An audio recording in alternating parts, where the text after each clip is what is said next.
Hello and welcome back to the Ascent Cycling Podcast for the daily recap number 19, following today's stage of the Giro between Abbiategrasso and Alpe Motta, the penultimate mountain stage of this Giro, won by the British rider Simon Yates from the team Bike Exchange ahead of Joao Almeida and Egan Bernal.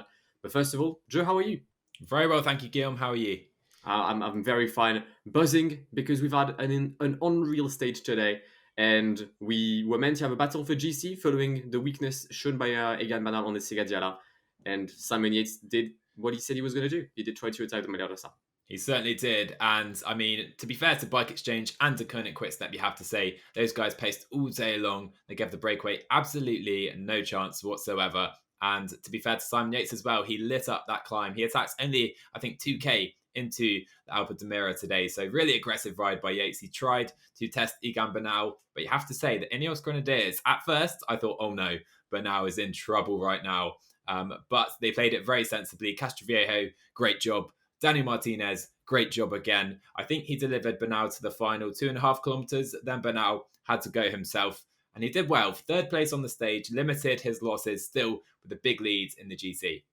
A huge composure from the team Ineos today has to be mentioned, with Joao Almeida being the first one to attack in the Alpe Motta, I think 2 kilometers from the start of it. Then Joao Almeida bridged up. We then had more riders trying to bridge, the likes of Alexander Vlasov, Damiano Caruso, and George Bennett. And Ineos did not panic. They stayed at their own rhythm. They faced throughout the climb with Castroviejo, then Dan Martinez. They bridged up back to the first group, which Simon Yates had left and had flown towards victory. And then, Joao Almeida Bernal managed to get a little gap from the likes of Damiano Caruso, who finishes in 4th place today, but consolidates his podium position. 5th place for Alexander Vlasov today, the rider from Astana, for once not being extremely offensive, and I think that might have paid for the Russian. And if we carry on with the rest of the top 10, we've got Dan Martin in P6, following his win on Segadiala. Dan Martinez in 7th. Koen Boomen, interesting position for the Dutchman today, finishing with Tobias Foss, and running up the top 10 is Romain Bardet in the same time as Hugh Carthy, who today loses a minute on Alexander Vlasov and potentially says goodbye to P4 of the Giro d'Italia. Yeah, it's close, isn't it? I mean, we have the podium battle, and it seems like we have a separate race right now for P4. But, Bernal still has 2.5 minutes over Caruso. The gap to Yates is now under 3 minutes following the 34 seconds that Yates has gained with bonuses as well today. So the thing is that the stage wasn't super difficult today. The final climb was tough, but there were no massive mountains early that they could really try to test Bernal on as well. And I feel like removing that first category climb due to the cable car tragedy actually has had quite a big impact on this race, because I think we could have seen Bike Exchange really press on there. Same with the Koenig Quickstep as well. So I feel like the altered route has suited Bernal here. Definitely perhaps limited his losses somewhat today. But tomorrow we are going to see the big gaps. I'm pretty sure of that. This GC, it could still be flipped on its head, I'm pretty sure. It really could, because we're mentioning the podium battle, but if we take a closer look at the top 10, you've got Vlasov 6 minutes 11 down, but then Hugh Carthy 7:10, Bardet 7:32, Dan Martinez 7:42, and Joao Almeida 8:26. And out of the 4 or 5 riders I've just mentioned, the 2 best time trialists are P7 and P8. I think we could see potentially Dan Martinez and Joao Almeida in the top 5 of the Giro comes the time trial. So everything is still yet to play for the rest of the GC, but I think the podium is set. In which order we'll have the podium, not so sure. I think Yates has a decent shot at overtaking Caruso tomorrow, but maybe Caruso will try and come back on the time trial. He does look slightly under the weather at the moment, the rider from Bahrain, but it is to be expected. He wasn't meant to be a leader on this race. But once again, a consistent performance from Caruso. They tried to attack, at least to follow the group of Joao Almeida, but then fell back and loses, I believe, around 30 seconds on Simon Yates without bonus seconds. I think 42 seconds with the bonus seconds, which means he still has a 20-second lead over the British rider from Bike Exchange.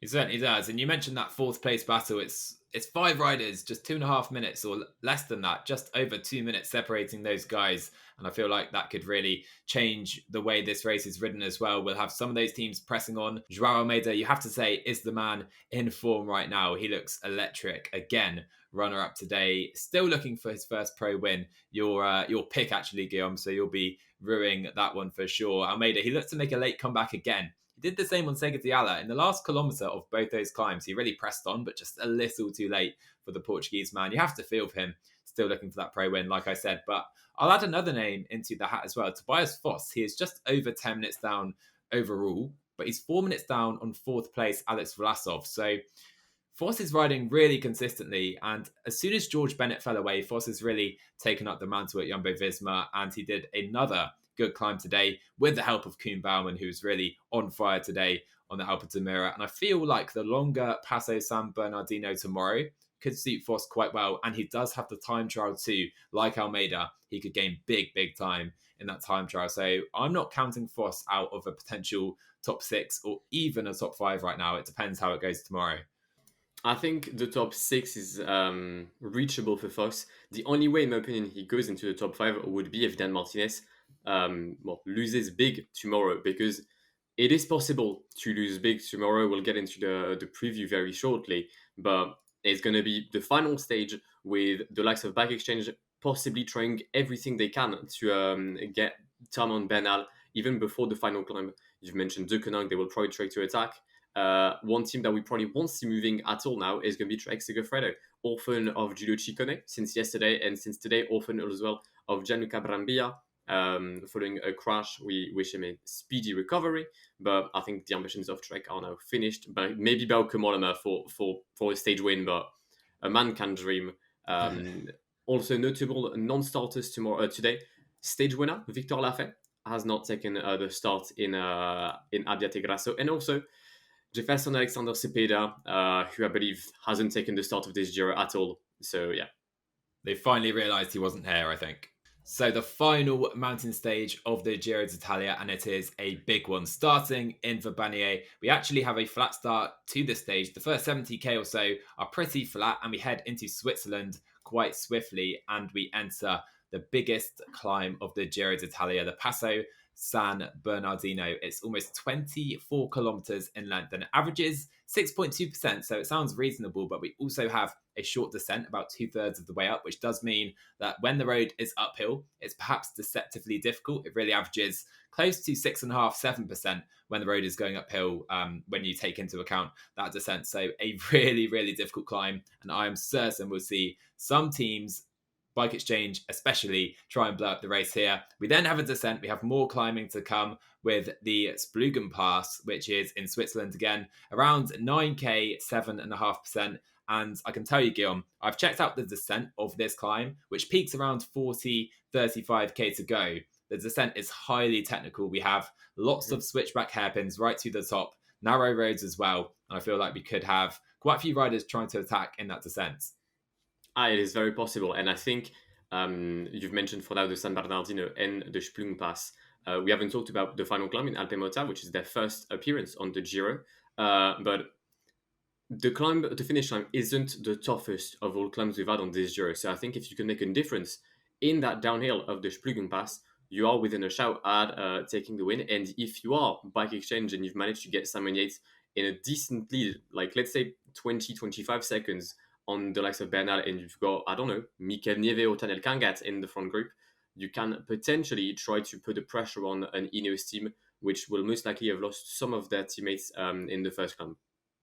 Yeah, for sure. And like you say, that descent does lead into the Alpe Motta, which is, like you say, the shortest climb of the day, around 7k, averages 7.7%. And again, there is a flatter section around halfway up, which does mean when it's uphill, it's close to 8.5-9%. So it's quite a difficult climb, but it is the shortest, potentially on paper the easiest of the stage, but certainly after over 3,000 meters of climbing to that point, I'm pretty sure the riders won't feel that way. And it's going to be a massive day. Chances, I mean, the terrain is really suited to trying to blow up the race really early on that Passo San Bernardino and then trying to maybe hold that attack throughout on the following climbs or attack again. I mean, it's set to be, for me, an epic stage right here. I really feel that. I think it will. We all know that the Giro often has that one stage where everything goes bonkers. And I think tomorrow has the potential to do so. Also, one thing to mention, both the Passo San Bernardino and the Splügen Pass are above 2,000 meters. And we know that some of the riders sometimes struggle with that kind of elevation. So we will see how the peloton behaves on those climbs. I think we're once again going to have a peloton fighting for the win. I don't see the breakaway winning it. If I'm going to be honest, I feel like once again, Back Exchange and De Koninck are going to take the matters into their own hand and pace in the first 75k until we start the first slopes of the of San Bernardino. But yeah, it's going to be an interesting stage. It has the potential to be an unreal stage, and I mean, Bernal is lucky to have 2.5 minutes right now of a gap because he can lose quite a heap of time tomorrow should he doesn't have the legs. Yeah, he's got a buffer, hasn't he? But, there is the potential for massive swings. I really feel riders could lose or gain minutes and minutes on this stage, depending how it's ridden. And I'm sure it's going to be ridden really aggressively, particularly by Team Bike Exchange, who will try and ride for Yates, who has the momentum. Also, I think to Koenig, like we saw today, they're going to try and ride potentially for Joao Almeida, who's still, like I said, looking for his first pro win. So I feel this is going to be an epic. Very good point as well you make on the high altitude. That's where Bernal won on stage 16. Also, we have Bardet and Caruso, the best other riders there. So perhaps those guys are the ones to watch. And obviously, Simon Yates was the man to struggle that day. But I wonder if that was perhaps more due to the weather. Have you been on your usual weather watch, Guillaume? I have, and tomorrow should be a decent day for the weather conditions. I don't think we'll have any issues for Simon Yates. And you mentioned Romain Bardet very quickly.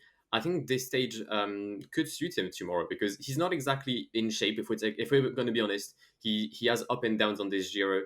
The massive up was on Cortina d'Ampezzo, but on Cortina d'Ampezzo he did gain 30 seconds back on Caruso in a technical descent in treacherous weather conditions. And you've mentioned that tomorrow's descent of the Splügen Pass is also extremely technical. So potentially Romain will try to do something because if he doesn't gain any time tomorrow, I think he says goodbye not only to the top 5 of the Giro, but also to a top 7. So we are going to see, in my opinion, some moves in that technical downhill. But regarding the weather, everyone and everything should be A-okay. Yeah, for sure. And I feel like mentioning Bardet, he could attack in that descent. We've mentioned Joao Almeida as well as a potential man to attack. I feel like we usually have a race with a breakaway and a race with the peloton. We might have 3 races here. We have a breakaway, we have everyone bar the top 3, and then we have Damiano Caruso, Simon Yates, and Egan Bernal. And those guys don't care if Romain Bardet attacks. Those guys don't even care if Joao Almeida attacks. They care if one of those other 3 riders attack. So they're going to be watching each other.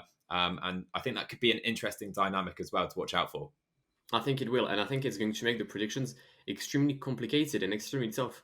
Hopefully, this time you actually go for someone that can win, because I mean, we're not going to go back on your pick from yesterday, but I don't think you were extremely pleased with his performance today. If I'm not going to be honest, I mean, I perhaps would have been better off going for Fernando Gaviria. Perhaps he almost did as well as Davide Formolo today. So no, not my finest moment, that's for sure. That is very correct. And for that matter, I'm going to allow you to go first for your predictions. Are they ready? My prediction is ready, Guillaume. So Right. It's a difficult one. I feel like there's 2 riders. There's 2 riders for me who this stage is between. I feel like you're probably thinking the same. And it's the 1-2 from today. And I'm not going to go for a back-to-back win of Simon Yates. I'm going to go for the man who's been second, I think 2 stages in a row now, or 2 stages out of the past 3. Joao Almeida is going to win his first pro bike race. I'm going to steal your pick from today. And I've played it tactically here with the prediction game. I haven't jumped the gun and gone too early on Almeida. He's going to be let off the leash. Yates doesn't mind giving him the stage, but now isn't going to follow him. Almeida is super strong right now. He's getting better every day. And I'm going for Joao Almeida to win this stage. So I'm guessing he's going to finish ahead of Simon Yates for your predictions. I'll have Simon Yates second. And who would you have in P3?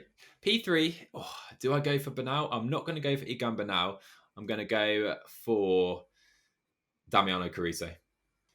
Okay, so we have the exact same 3 riders on our podium. However, my 1-2 is switched. I do have Simon Yates going for the back-to-back ahead of Joao Almeida and Damiano Caruso for tomorrow's stage. So it's a very tight one here. We've got similar riders there. And of course, I remain 2-1 down to Guillaume after my pretty abysmal pick today. And it's my penultimate chance to claw it back to 2-2 before the final TT. So I need to win this if I want a chance of winning this prediction game. Otherwise, the best I can do is draw with you. Absolutely. And I mean, let's be honest, even if you lose today, I may slightly tweak the rules to have an interesting final time trial. But I think we are quite aware of the 2 strongest riders of this Giro now. Yates and Almeida. Today, the British rider took the first jab we'll see if he can finish the job tomorrow. It's time for the last orders on this Giro d'Italia. We'll have one more round of drinks, and it starts tomorrow in Verbania. Final mountain stage of this Giro, the final hopes for many before the final time trial in Milano. Can Egan Bernal hold on to the Maglia Rosa? Can Damone Caruso claw back some time on the Colombian? Can Simon Yates go against the odds and defeat the Colombian? Those are the questions that will be answered tomorrow. Joe, do you have a final word for us? The stage finishes on the Alpe Motta, but it will be the Alpe d'Almeida tomorrow. The Alpe d'Almeida. I like this. Have an amazing day, guys. Cheers.